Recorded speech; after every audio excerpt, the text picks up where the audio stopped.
Assalamualaikum warahmatullahi wabarakatuh. Perkenalkan kami dari manajemen paralel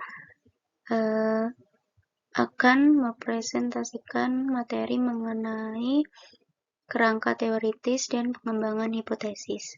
Kami dari kelompok 3 yang beranggotakan Nur Khalifah, NPM 2101010013 dan Mas Budi Prihanto, NPM 2101010015. Baik, yang pertama ada kerangka teoritis. Kerangka teoritis mencerminkan keyakinan tentang bagaimana fenomena tertentu atau variabel konsep saling berkaitan satu sama lain. Sebuah model dan menjelaskan mengapa kita itu harus meyakini bahwa variabel ini akan saling berhubungan satu sama lain atau sebuah teori. Jadi, suatu kerangka teoritis merupakan suatu model tentang bagaimana seseorang menemukan atau memberikan pemahaman yang logis tentang hubungan antara beberapa faktor yang telah diidentifikasi sebagai pentingnya untuk masalah tersebut. Ini menurut Sekaran tahun 2001. Jadi, bisa dikatakan bahwa kerangka teori merupakan sebuah pemikiran yang melandasi atas pemahaman-pemahaman lainnya. Dari sebuah pemahaman itu akan menjadi satu dan membentuk suatu pondasi bagi setiap pemikiran atau setiap masalah yang akan diteliti. Selanjutnya ada beberapa komponen kerangka teoritis. Secara keseluruhan terdapat 5 fitur dasar yang harus dimasukkan dalam setiap kerangka teoritis, yaitu yang pertama ada variabel, itu dianggap relevan untuk studi seterusnya, jelas diidentifikasi dan diberi label dalam diskusi. Diskusi sendiri seharusnya menyatakan bagaimana dua atau lebih variabel akan saling berhubungan. Ini seharusnya dilakukan untuk hubungan-hubungan penting yang dihipotesiskan ada di antara variabel-variabel lainnya. Yang ketiga, jika sifat dan arahan hubungan dapat dihipotesiskan berdasarkan temuan penelitian sebelumnya, maka seharusnya ada indikasi dalam diskusi apakah hubungan tersebut itu memiliki sifat yang positif atau negatif. Yang keempat, seharusnya ada penjelasan yang dimana penjelasan tersebut itu jelas mengapa kita akan mengharapkan hubungan-hubungan ini ada, atau argumen ini dapat diambil dari temuan penelitian sebelumnya. Yang kelima, sebuah diagram skematis dari kerangka teoritis seharusnya diberikan sehingga pembaca dapat melihat dan dengan mudah dan memahami hubungan-hubungan yang telah dihipotesiskan. Jadi, dari kesimpulan kerangka teoritis itu apa sih kerangka teoritis? Dapat disimpulkan bahwa kerangka teoritis itu sebuah mekanisme yang membantu menjelaskan ide besar dari sebuah penelitian. Yang kedua, sebuah sarana untuk mengeksplorasi berbagai dimensi dari ide besar tersebut. Yang ketiga, sebuah instrumen untuk penelitian. Yang keempat, sebuah fitur melalui mana Anda dapat mempertimbangkan berbagai ide untuk lebih menjelaskan suatu posisi. Yang kelima, sebuah panduan untuk penelitian teman-teman untuk menemukan sebuah hal-hal yang akan diteliti atau yang akan Anda ukur dan hubungan statistik apa yang akan teman-teman cari. Yang selanjutnya dapat disimpulkan bahwa kerangka teoritis itu secara sederhana merupakan sebuah struktur dari ide atau konsep dan bagaimana hal tersebut akan disusun.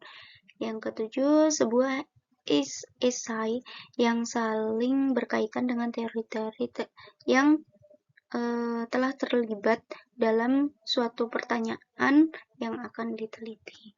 Jadi, dari beberapa kesimpulan di atas bahwa dasar untuk melanjutkan penelitian dan melibatkan tidak lebih dari mengidentifikasi sebuah jaringan hubungan antara variabel-variabel terhadap sebuah penelitian. Jadi sangat penting untuk memahami apa yang dimaksud dengan variabel dan apa saja jenis-jenisnya. Selanjutnya ada variabel. Dari setiap konsep atau konstruk yang bervariasi tersebut atau berubah dalam nilai disebut itu variabel. Variabel merupakan sesuatu yang dapat mengambil nilai-nilai yang berbeda yang bervariasi. Dari nilai-nilai yang berbeda tersebut pada berbagai waktu, untuk objek atau orang yang sama, atau pada waktu yang sama untuk objek yang berbeda atau orang yang berbeda. Sebuah kasus dapat diartikan bahwa kasus merupakan objek yang perilakunya atau karakteristiknya kita itu harus meneliti.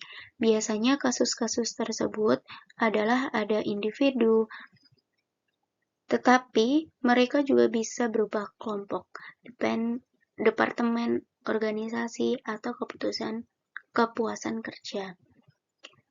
Variabel sendiri merupakan sebuah karakteristik dari kasus-kasus tersebut. Kualitas dari kasus-kasus yang kita ukur atau catat, sebagai contoh, jika kasusnya adalah seorang individu, maka variabel-variabel tersebut bisa berupa jenis kelamin, usia, tinggi, berat badan, ataupun perasaan kemampuan, seperti fisik atau mental. Lebih jelasnya, sebagai contoh yaitu jika seseorang bekerja, mungkin dari sebuah karyawan tersebut itu mempunyai kepuasan kerja, ada gaji dan jenjang karir. Mungkin kepuasan kerja itu yang biasa yang disebut sebagai sebuah kasus dan melahirkan sebuah gaji dengan atau jenjang karir. Nah, gaji dan jenjang karir ini biasa disebut sebagai sebuah variabel. Seperti itu. Baik, selanjutnya ada tipe variabel. Di sini akan dijelaskan bahwa ada 4 jenis utama tipe variabel. Yang pertama, variabel terikat, biasa juga dikenal sebagai variabel kriteria. Yang kedua, variabel bebas, biasa juga dikenal sebagai variabel prediktor. Dan yang ketiga, ada moderating variable, atau biasa disebut dengan variabel moderator. Yang keempat ada mediasi variabel atau biasa disebut dengan variabel perantara. Pertama ada variabel terikat. Variabel terikat adalah sebuah variabel yang menjadi perhatian paling utama untuk sebuah penelitian. Tujuan dari peneliti menggunakan variabel terikat ini yaitu untuk memahami dan menjelaskan bahwa variabel dependen atau untuk menjelaskan variabilitas dan untuk memprediksi tersebut. Dengan kata lain, variabel terikat merupakan variabel utama yang cocok untuk penyelidikan sebagai faktor yang layak. Melalui analisis variabel dependen, yaitu menemukan apa variabel yang mempengaruhinya. Adalah mungkin untuk menemukan jawaban atas solusi untuk masalah-masalah tersebut. Sebagai contoh, di sini ada seorang peneliti ingin meningkatkan sebuah kinerja anggota organisasi, khususnya di suatu bank tertentu. Di sini sebagai variabel terikatnya yaitu kinerja organisasi itu sendiri. Karena apa? Karena merupakan suatu variabel utama yang akan diteliti oleh seorang peneliti bahwa untuk meningkatkan kinerja anggota organisasi. Dan variabel independennya dapat berupa gaji, bonus, budaya organisasi, dan lain-lain. Yang kedua, sebagai contoh juga seorang manajer pemasaran itu bertanya-tanya mengapa strategi iklan terbaru tidak berhasil. Apa sih penyebab dari variabel tersebut? Yaitu variabel terikat adalah sebagai strategi periklanan tersebut, karena manajer pemasaran tertarik untuk mengetahui mengapa strategi terbaru tidak berhasil. Dan variabel bebasnya atau variabel independennya bisa berupa saluran periklanan, distributor, atau segmen pasar yang akan dituju. Ada variabel bebas. Umumnya menduga bahwa variabel independen adalah salah satu yang mempengaruhi variabel dependen, baik secara positif maupun secara negatif. Artinya, jika variabel independen hadir, variabel dependen pun juga harus hadir. Dan dengan setiap unit peningkatan variabel independen dicatat oleh variabel independen. Untuk menetapkan bahwa perubahan dalam variabel independen menyebabkan perubahan dalam variabel dependen, yaitu di sini ada 4 kondisi yang harus dipenuhi dari variabel bebas sendiri, yaitu independen dan variabel dependen harus on-free. Dengan kata lain, perubahan dalam variabel dependen harus juga dikaitkan dengan perubahan dalam variabel independen sendiri.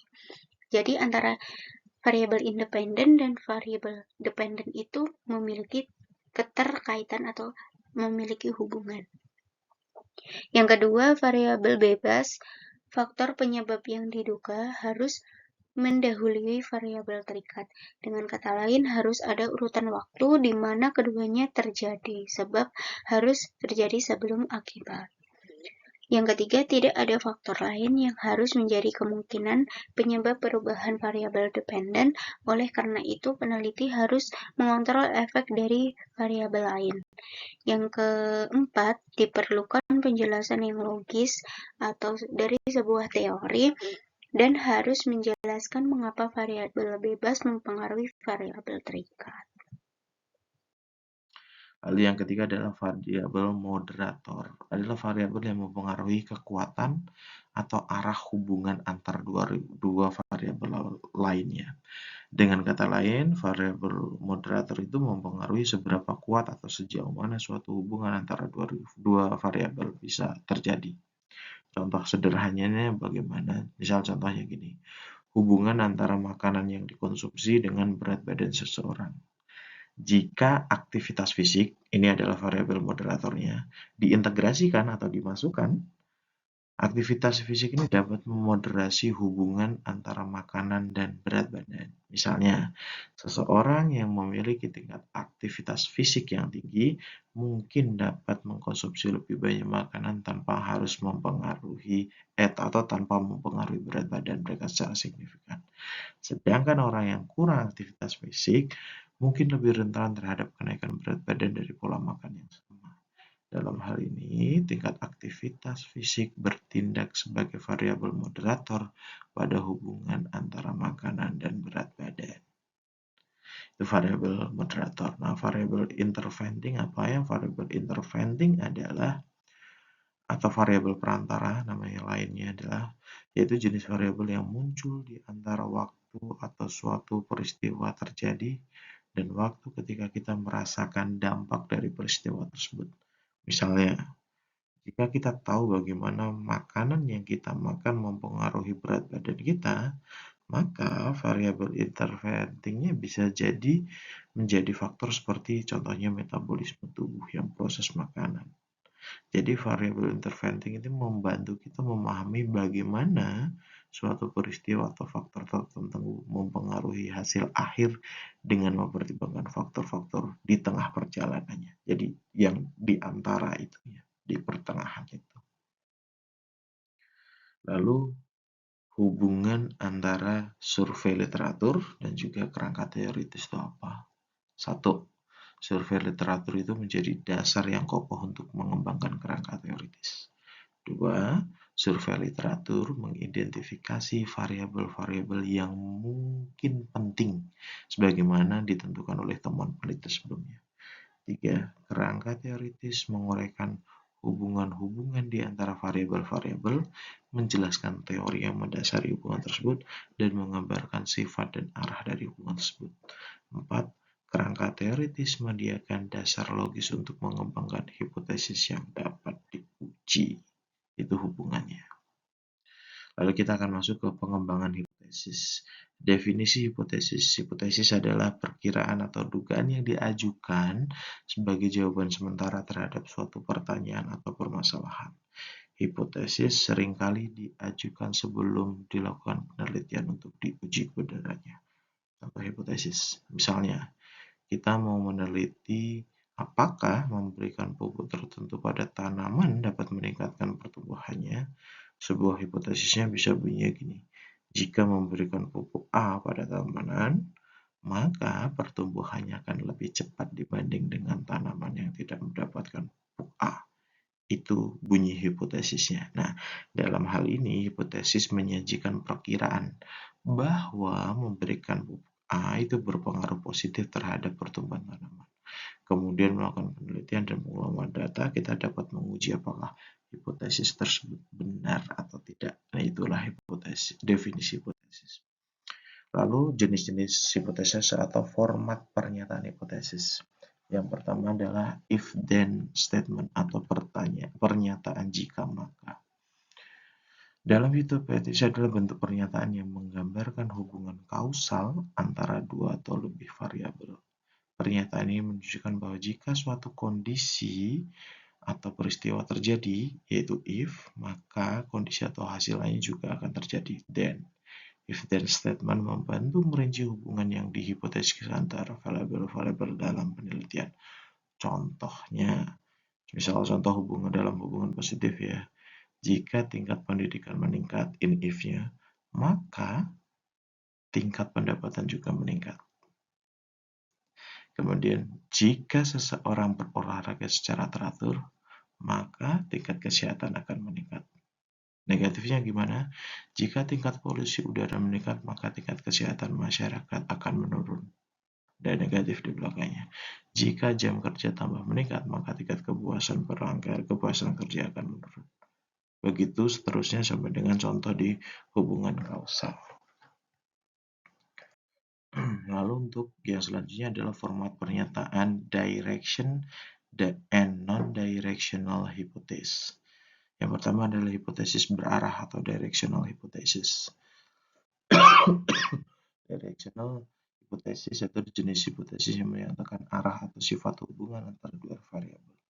Dalam hipotesis berarah, penelitian menyatakan dengan jelas apakah hubungan antara variabel tersebut positif atau negatif. Dengan kata lain, hipotesis menunjukkan prediksi tentang arah perubahan.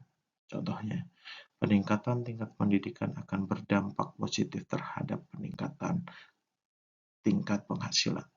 Jelas ya, ada akan berdampak, jadi kayak diarahkan ke positif gitu. Kemudian, untuk hipotesis non-berarah atau non-directional hypothesis, sebaliknya, jika hipotesis yang tidak menyatakan arah atau sifat hubungan antara dua variabel. Dalam hipotesis non-berarah, peneliti hanya menyatakan bahwa terdapat hubungan antar variabel tersebut, tapi tidak mengindikasikan apakah hubungan tersebut positif atau negatif. Contoh, terdapat hubungan antara konsumsi kopi dan stres. Tapi di situ tidak menjelaskan bahwa apakah konsumsi kopi itu berbanding lurus dengan peningkatan stres atau tidak berbanding lurus. Nah, itu juga tidak, kalau di non directional itu tidak dinyatakan. Nah, pemilihan antara hipotesis berarah dan non berarah tergantung pada pengetahuan dan tujuan penelitian. Hipotesis berarah memberikan prediksi yang lebih spesifik tentang hubungan antar variabel. Sementara kalau yang non berarah atau memberikan kesimpulan bahwa ada hubungan tanpa memberikan informasi tentang arah tersebut.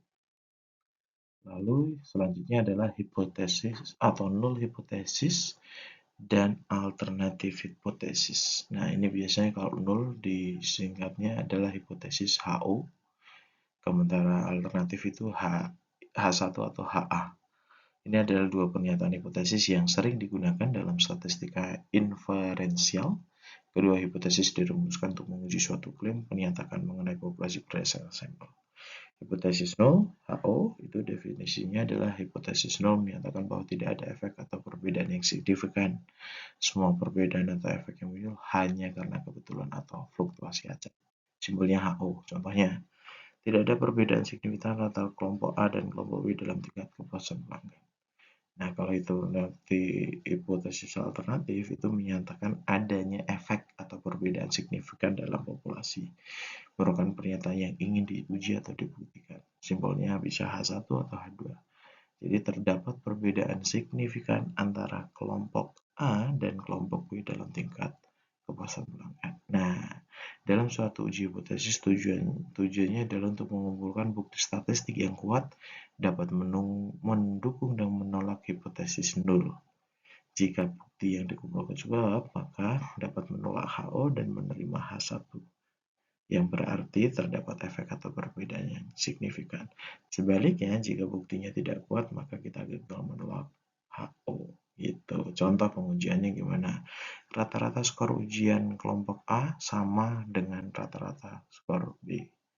Kelompok B. Ini HO-nya. H1-nya adalah rata-rata skor ujian kelompok A tidak sama dengan rata-rata skor kelompok B. Analisis statistik kemudian dilakukan untuk menentukan apakah bukti yang ada itu mendukung penolakan H0 atau tidak.